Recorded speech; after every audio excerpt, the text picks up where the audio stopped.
Hey guys, so today's video, I had originally planned on doing the King of Scars and the Rule of Wolves, just doing that in one video, but I'm still kind of simmering about it. I wasn't really happy with how that duology went, and I don't want to do a negative video, so I'm pushing that one back until I've had more time to digest it a little bit.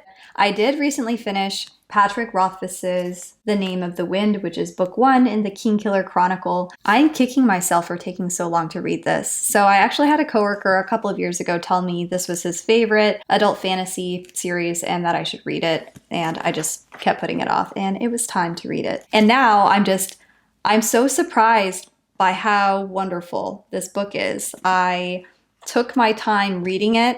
I savored every single word on every single page. One of the things that I do when I'm trying to enjoy a story and just soak up more of it is I will take my time reading it and pause and reflect and take notes.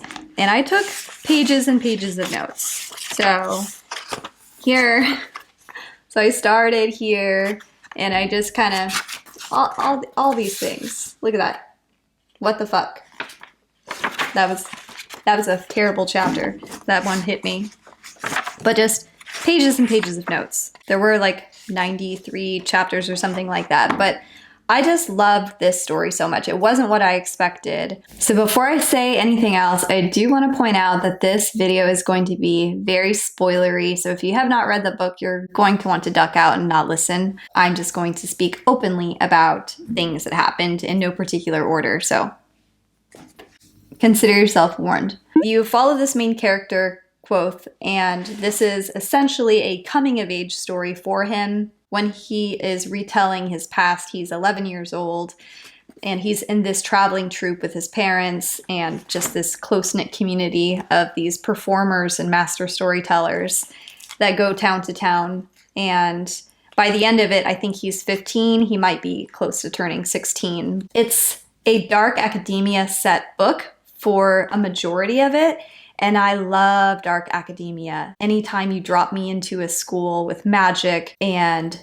these tension points with other students in the school and these relationships with the professors, I love it. So this book was basically a growing up story for this kid named Kvothe who goes to university to learn all of the things, literally all of the things. He is an exceptionally precocious child, which there are people like that. I have met one or two. But then it's also kind of this retelling of the rise and fall of him as a hero. And the prologue is one of the most memorable prologues that I have read in a while. It just reads really mysteriously. It gets you wondering, who this guy is. It kind of gives you these feelings of like something sinister is going to happen to him.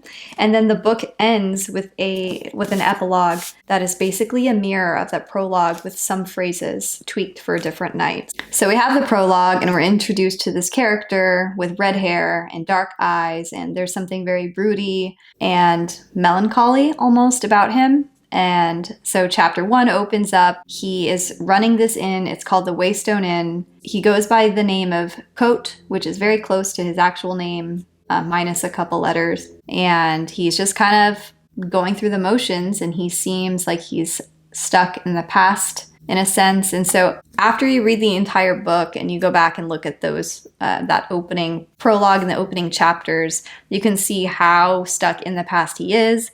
So his name, Kote, in chapter 67, after there's a fire in the fishery, he goes back and visits Kilvin, who was also kind of injured trying to put out that fire. And Kilvin asks him if he knows what Canvan Aidencote means. And Kvothe, he's familiar with what Canvan Aiden means, but he's not sure what the word Kote means. And so Kilvin explains that it's expect disaster every 7 years. So you can kind of deduce that Kote, that word that he takes on at the beginning of the book, means expect disaster. That's something that I really liked picking up on after it. But then there are these other red flags of Kvothe just kind of going through the motions and living stuck in the past with this sword that he has the blacksmith apprentice get on a mounting board that is named Folly, which is kind of a nod to this note that one of his early teachers, Abinthy Ben, had written him in the cover of Rhetoric and Logic. And so you have folly and you have the meaning of Kote. And just the name of Waystone Inn, I think it was like chapter 74, whenever Kvothe was out with Denna, and they spent the night on top of a waystone trying to figure out the Chandrian stuff that happened near Trebon. And there's like a draccus and all of that. And then the fact that he has an inn at all. It was soon after his parents and his friends and everyone was massacred, after Ben kind of left the troop, and he finds himself in the city alone, and he's living on the streets. He's getting beat up by various people. He is resorting to stealing food and begging for money and that sort of thing. One of the first times that he comes into having a little bit of coin in his pocket, and he gets himself a hearty breakfast at a very nice inn with a man that treats him with respect, given that he is like this little street urchin coming in there all filthy and dirty and grimy.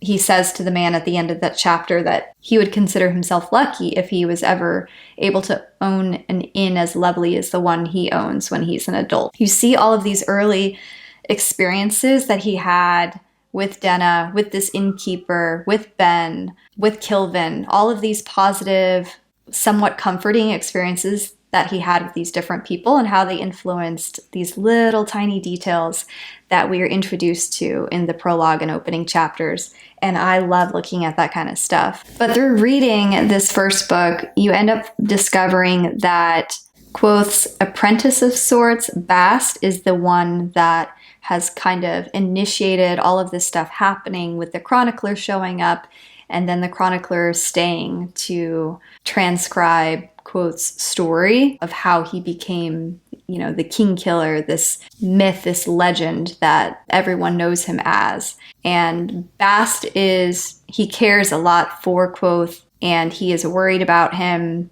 just accepting this future as a simple innkeeper. And so this story, so Bast is kind of the one that sets all of this into motion to get the Chronicler there to try and get Kvothe out of this funk and to kind of resume who he was before. And that's a great friendship. And Kvothe, he resists at first just because he's stubborn and he's just kind of convinced himself that this is it for him. Bast and the Chronicler eventually win him over. There's this scene where Kvothe kind of vets the Chronicler's ability to transcribe a story like his own. And so he tests it out. He spouts off a bunch of difficult, various types of terms and sees what the Chronicler has jotted down. And then, the Chronicler basically tells him, I have this special way of doing this. There's like 50 different sounds that people make in verbal language. So the Chronicler is making these horizontal and vertical marks to represent consonants or vowels. So Kvothe is able to glance at this page and just knowing the different consonants and what a vowel or consonant is represented by, and from the words that he spouted off to him, it's almost like if you're familiar with cryptogram puzzles, where cryptograms, you play with it a little bit, but you use context clues, whether it's grammatical stuff in the cryptogram to put the words together to solve what the phrase is. So it kind of reminded me of like, that's how Kvothe's brain was working, was like a cryptogram to an even higher level. So that was like a really fun scene for me to read. It is only after Kvothe vets this man, the Chronicler, that he agrees to do it, and only if the Chronicler will give him 3 days to tell his story. So this book represents day 1, and then the Wise Man's Fear, which is book 2, represents day 2, of course. Yeah, I'm hesitant to start the second book because I know that there's not like a third book or anything. And I feel like a lot of people are saying that there's not going to be a third book. So I don't know how I feel about that. I'm scared to finish the books, but I'm going to take my time and I'm just going to enjoy it. But overall, this series, I was just blown away. Like I said, I wasn't expecting it to focus so much on this young child who then becomes a teenager. I really enjoyed being able to take my time and see every little interaction and scene as he goes through the different terms of university. So he gets there, and he's like one of the first students to ever earn a scholarship, in a sense, to even go to university, but he's still poor. He essentially only has the clothes on his back. He's very insecure about that. Everyone around him seems to come from some kind of support system that's able to financially support them.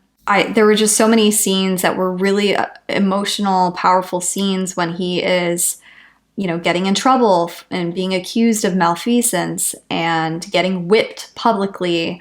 And he takes numbing agents so that he won't bleed and he won't feel the pain, and he can keep a strong face in front of the entire student body so that no one can capitalize on that perceived weakness in him. And it's so heartbreaking to read those scenes, and just everything that he has to do. He's essentially like triple majoring at any given point, and working and doing all of these side jobs to earn money just so that he can pay his way through university. So he will be in advanced sympathy while doing medica, while doing, fishery, while having the lute playing job. There was a really emotional scene with he and his closest friends, and this is right before they basically got Kilvin to drop him from working there part-time. And they sit him down and they're just like, we miss you. We never see you. You look tired all the time and all this stuff. And it was such a sad scene for me, but it also kind of made me happy that Kvothe had these friends in his life that cared and loved him enough to say something and to make him give himself a break. And I love that. It's early on in the book, you find out that there is a mysterious woman that seems to have a lot of influence into how Kvothe turned out the way that he did. And he's very sensitive to even broaching the subject of her. He's careful of how he speaks about her and when he speaks about her. It's obviously very painful and it haunts him. And about a third of the way through the book, we finally meet who this person is. And they just kind of hit it off, and both of them seem to be escaping some kind of ugliness in their past. They are both survivors, and they develop this deep connection to one another where they don't really have to spend a lot of time with each other, but they can still just relate to one another really, really well on a very, almost like a molecular level. But from the moment that Kvothe meets Denna, they sporadically meet every now and then, but it's always like this series of just missed connections, which sucks for them. It just seems like they're never on the same path. They're on these parallel paths that at times intersects, but it's always just bad timing with them. How this first book ended, I'm really curious to see how things develop between them and what their particular relationship ends up being, in what makes Kvothe be the person that we're introduced to in the prologue. But I have this overwhelming sense of dread to figure out what that is. And the fact that there's not a third book, I feel queasy about it. But anyway, I loved everything about this book. I love Rothfuss's writing style. There were several times when I was reading that I just had to stop and highlight something or mark it or copy it down, just because it really gives you food for thought. And I love thinking about things like that. Like I said, I like the dark academia setting. Seeing everything that young Kvothe went through to earn his place at the university. Nothing ever came easy, and your heart just broke for everything that he lost and everything that he had to put up with to get where he is. This book just wasn't what I expected, and I really like that. Right at the get-go, when we meet Abinthy, it's like their combined farewell party for Ben and the birthday party for Kvothe. And Kvothe, he is just turning 12, but he's still enjoying some alcoholic beverages. But he's been drinking just a little bit. But there was a moment that reminded me of an Elaine scene in Wheel of Time, book 4, The Shadow Rising, when Elaine had been drinking some red wine, and she gets really familiar with Tom Marilyn and tugs on his mustache. There was a scene so similar to that in this. And it's when Kvothe decides to smooth Ben's eyebrows after he kind of rubs his hair. And it was just such a tender moment, and I loved that. So that was a favorite little tiny scene. Also, any scene with Kvothe's parents, they were so adorable and caring and loving toward one another. Like, they modeled good, supportive parenting in front of Kvothe, and it's just like,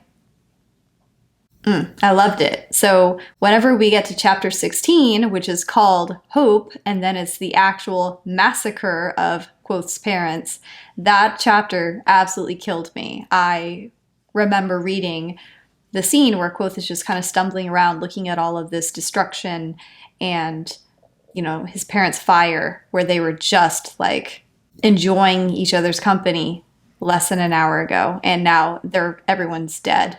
That was such a hard scene to read.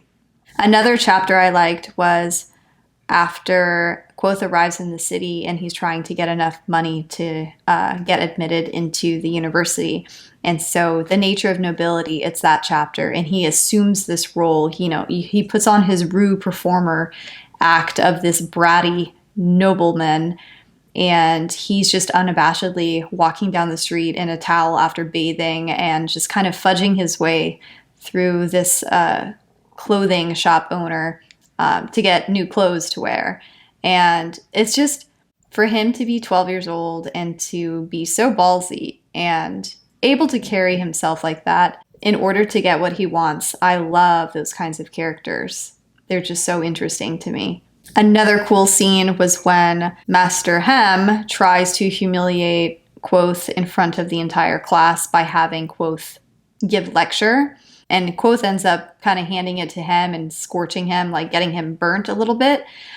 It does land him in trouble, but it's like from then on, Kvothe's reputation at the university just kind of skyrockets, making him, you know, these are like the beginning whispers of him becoming this myth, this legend who attended the university. And it was such a cool scene. Another was like his arch enemy, Ambrose. I hate Ambrose. If Ambrose dies very soon, I will not cry. I will not shed a single tear for this boy. So when Kvothe wrote Jackass, Jackass for him, and he gets thrown onto the horns again and has to face, you know, everyone. And then they force Kvothe to issue a public apology for writing that song. And Kvothe writes the apology, but then he makes like 100 copies of it and gets people to help him post them around the university. And they're not just like posted half-assed, like they cannot be taken down. He adds to the song that he wrote just to piss off Ambrose even more. And it's just like how the whole thing went down. Yeah, Ambrose then tried to hire hitmen to kill him, but I feel like it was worth it. And then like toward the end, there's like when Kvothe meets Denna on the way to Tribon because she's the sole survivor of this Chandrine attack there. And then they run into like this cracked out dragon-like creature, this draccus, and Denna ends up consuming some of this unprocessed, like this pure reason, and she's like tripping balls. That scene through that night, like there were many times that I was laughing out loud reading their interactions and stuff, just because there was such this vulnerability to her not being herself, and Kvothe was being such a gentleman about everything and just trying to help her and support her and be there for her. And I loved that whole thing. So that was another scene I really liked. There were so many scenes I really enjoyed, though. It would be impossible to just go through all of them. I feel like it's just, I'm going to have to read this over and over and over just to relive all of my favorite moments and all of the really tough emotional moments, too. And then it's like, as far as quotes go, right from the get-go, I knew I was going to like this book besides the prologue. Chapter 12, Puzzle Pieces Fitting, there's a quote, "Toward the end of the summer, I accidentally overheard a conversation that shook me out of my state of blissful ignorance. When we are children, we seldom think of the future. This innocence leaves us free to enjoy ourselves as few adults can. The day we fret about the future is the day we leave our childhood behind. That quote hits really hard because it's so true. I love that quote so much. It's almost like, for me, even though the romantic tension between Denna and Kvothe is a really significant part, like a very apparent underlying thread throughout this first book, to me, that quote, the day we fret about the future is the day we leave our childhood behind. I mean, since this book follows Kvothe from 11 to 15, 16 years old, and it very painstakingly shows you all of the horrible things that he lived through and went through to get where he is, to me, that encapsulates what the soul of this particular book is. Anyways, I'm going to wrap up this video. I've had to record this video in several pieces today just because of so much background noise. So I apologize for that. But I hope to read Kingkiller to the Wise Man's Fear in the next several weeks. I have to read some Wheel of Time, and I have one last NetGalley arc to catch up on, and then I'm going to take a breather and then get back to Kingkiller. So I'm excited about it. I hope you enjoyed this video, and I will see you very soon. Bye.